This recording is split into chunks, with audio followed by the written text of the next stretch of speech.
Alors, Samuel, quelle déclaration de Jésus, je suis la résurrection. Est-ce que c'est presque prétentieux, non? Oui, et je pense que le contexte va nous informer sur la portée de cette déclaration-là. Je suis la résurrection et la vie. En fait, Jésus a dit cette déclaration au beau milieu d'un drame familial. Je fais un petit résumé pour le bénéfice des téléspectateurs. Jésus apprend la mort d'un bon chum, son ami Lazare, qui est le frère de Marthe et Marie. On se rappelle, Marie, celle qui avait déversé un parfum au pied de Jésus en signe de service, de consécration. Puis Jésus reprend ça pour dire, ça l'annonce ma mort, en réalité. Oui, c'est ça. Puis il faut se rappeler aussi, qu'est-ce que l'Évangile nous rapporte, c'est que Jésus, cette maison de Marthe et de Marie, c'est une maison importante pour lui parce que c'est là qu'il allait, j'allais dire, prendre une pause. C'était comme pour lui un oasis. Alors, c'était des gens proches de lui qui l'aimaient et que cet amour était bien sûr des deux côtés. Hein? Oui, on peut imaginer Jésus aller prendre une bière avec son bon ami Lazare à Béthanie. Mais ce qui nous surprend dans l'histoire, c'est que Jésus apprend la mort de son bon ami, mais il prend 2 jours de plus sous skier, puis il dit aux disciples, on reste tranquille, on reste ici, même que les disciples comprennent pas pourquoi il s'en va pas voir, il va rater les funérailles. Jésus arrive sur place, ça fait 4 jours que Lazare est mort, les funérailles sont bien entamées, ça pleure encore un peu, mais c'est quasiment si on est prêt à tourner la page. Et là, t'as Marthe qui vient voir Jésus et qui lui adresse un reproche assez poignant. Et j'aimerais qu'on puisse le lire ensemble dans l'Évangile selon Jean. Je vais lire les versets 21 à 27 du chapitre 11. Marthe dit à Jésus, « Seigneur, si tu avais été ici, mon frère ne serait pas mort. » C'est comme si elle lui dit, « Coudon, t'étais où? Mais je sais que maintenant encore, tout ce que tu demanderas à Dieu, il te l'accordera. Ton frère ressuscitera, lui dit Jésus.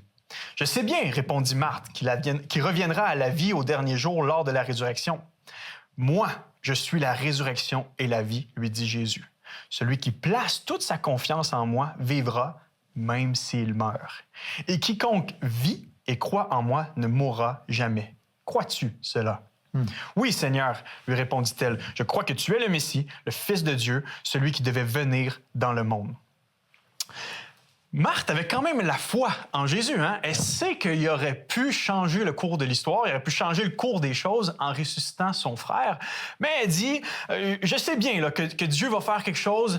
La résurrection était une pensée commune chez les Juifs qu'à la fin du temps, à la fin de la ligne de l'histoire, Dieu allait intervenir pour ressusciter les justes et pour juger les injustes. Donc, en bonne juive, en bonne logique juive, Marie dit à Jésus, je sais qu'à la fin des temps, Dieu va prendre place pour juger et ressusciter les justes. Mais là, Jésus lui répond, moi, je suis la résurrection et la vie. Jésus est en train de lui dire, tu as devant toi celui qui a le pouvoir de ressusciter des morts, celui qui a le pouvoir sur la mort. Il est devant toi, c'est au présent que ça se passe. Arrête de regarder juste vers le futur. Laisse tomber un petit peu les Écritures. Tu as devant toi celui vers qui les Écritures pointaient. Mais Jésus lui répond quelque chose d'assez intéressant. Je suis la résurrection et la vie. On peut se dire, c'est une grande affirmation. Hein? Va falloir la prouver. Hein, mon gars, tu peux pas dire je suis la résurrection et la vie juste comme ça. On est tous capables de nommer des grandes prétentions, mais s'il n'y a pas d'évidence, ça va pas loin. Je pourrais dire, par exemple, que je suis capable de tirer au poignet avec Louis Cyr puis de le mettre à terre. Je pourrais dire que je ferais un excellent premier ministre, que quand j'étais jeune, j'étais tellement bon au hockey que j'aurais joué dans la Ligue nationale, mais il n'y a pas d'évidence pour le prouver. Ouais, c'est ça. Moi, j'ai connu Samuel, un jeune homme avec qui j'ai travaillé à l'époque.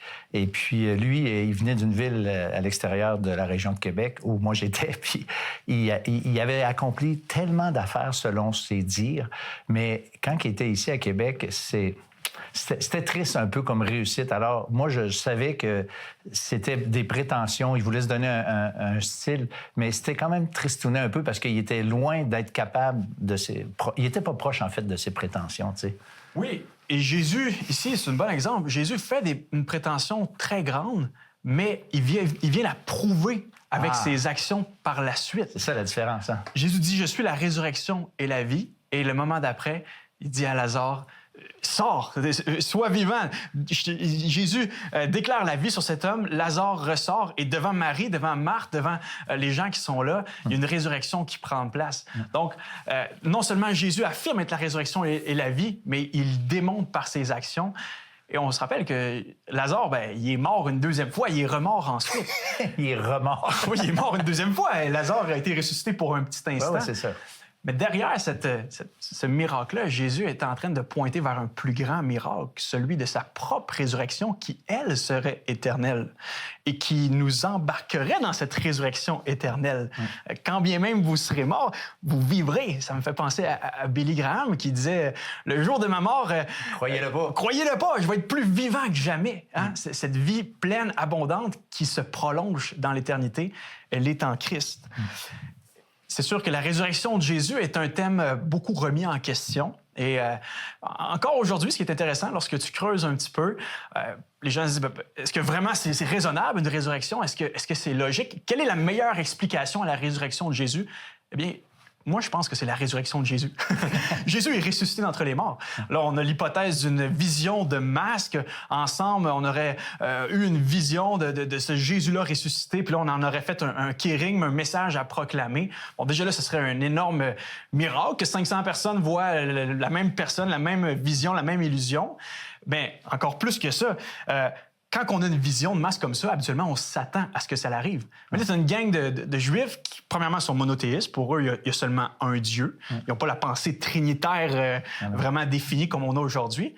La seule raison qui, du jour au lendemain, a pu faire des disciples qui étaient peureux à des disciples courageux qui vont annoncer ce message-là dans tout l'empire de l'époque, c'est qu'ils ont réellement vu Jésus en chair et en os. Oui, c'est ça. Même l'apôtre Pierre qui s'est dégonflé, on sait, il a renié le Seigneur 3 fois.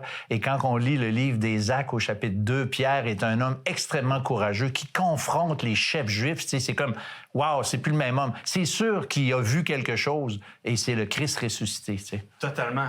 On parle d'une légende construite parfois, comme si les apôtres se seraient réunis après la mort de Jésus. Hey, si on continuait l'histoire avec une résurrection, tu sais, comme s'il avait écrit un narratif sur l'histoire de Jésus.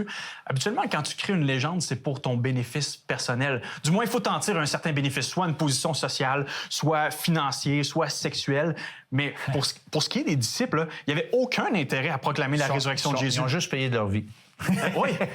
Ils sont arrivés devant le temple puis ils ont dit « Vous avez crucifié le prince de la vie que Dieu a ressuscité et nous en sommes témoins. » Autrement dit, si on est là devant vous, c'est pas parce que ça nous tente. On proclame la résurrection pas par envie, mais par nécessité. Ce gars-là, on a vécu avec lui, on a vu sa sagesse, on l'a vu sur cette croix, mais on l'a vu aussi revenir de la mort à la vie. Donc, on ne peut pas se taire devant ces évidences-là. Et c'est la preuve et c'est l'assurance qu'un jour, Jésus va revenir et ceux qui auront mis leur confiance en lui vont aussi régner éternellement avec lui, vont ressusciter. Jésus nous embarque dans sa victoire. Et c'est pas une victoire égoïste, c'est pas un héros solitaire, c'est un héros qui nous tend la main et qui veut nous offrir cette vie éternelle, cette vie abondante. Écoute, merci Sam, parce que le Seigneur, on pourrait presque dire qu'il veut aussi nous ressusciter maintenant, mais ça, c'est pas ce que la Bible dit, c'est une façon de parler où chacun d'entre nous, on peut avoir une vie nouvelle, en fait, quelque chose qui nous est jamais arrivé. Mon expérience personnelle, lorsque, en 1973, j'ai connu et rencontré le Christ, et là, c'est pas rien de bizarre, c'est juste que la parole de Dieu s'est imposée à moi et j'ai comme vu, mais j'ai pas vu, mais j'ai comme réalisé, cru de tout mon cœur que Jésus-Christ était vraiment le Fils de Dieu, qu'il était vraiment ressuscité. Je l'ai invité à venir dans ma vie et il a vraiment transformé ma vie. Je n'ai jamais plus été celui que j'étais. Mes amis m'ont tous abandonné.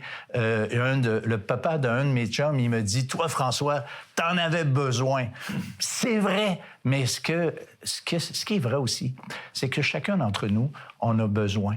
Parce qu'on vit un peu avec notre gaz personnel et franchement, des fois, notre réservoir est vide. Et on doit aller à Jésus. C'est quelque chose qui va nous transformer complètement, qui va nous assurer même d'une résurrection dans la gloire, parce que c'est ce que la Bible dit, si Christ est ressuscité, vous êtes aussi ressuscité, vous allez ressusciter. Alors, il y a un avenir merveilleux, glorieux, et ça change complètement la perspective de notre vie aujourd'hui, parce que tout ce qu'on vit, comme Paul dit, il y a un poids éternel de gloire. Alors, encore aujourd'hui, on vous invite à considérer cette invitation que le Seigneur fait à chacun d'entre nous. Et c'est pour notre bien, ça c'est garanti. L'heure de la bonne nouvelle, en collaboration avec le Messager chrétien, vous offre gratuitement le livre de méditation quotidienne La Bonne Semence. Pour en recevoir un exemplaire, écrivez-nous à l'heure de la bonne nouvelle, casier postal 33012, comptoir postal Thibault, Trois-Rivières, Québec, G8T 9T8. Vous pouvez également nous joindre à info@hbn.ca ou par téléphone 1-866-509-1319. Vous avez des questions ou des commentaires sur ce que vous venez d'entendre? Contactez-nous par téléphone ou réagissez sur les médias sociaux.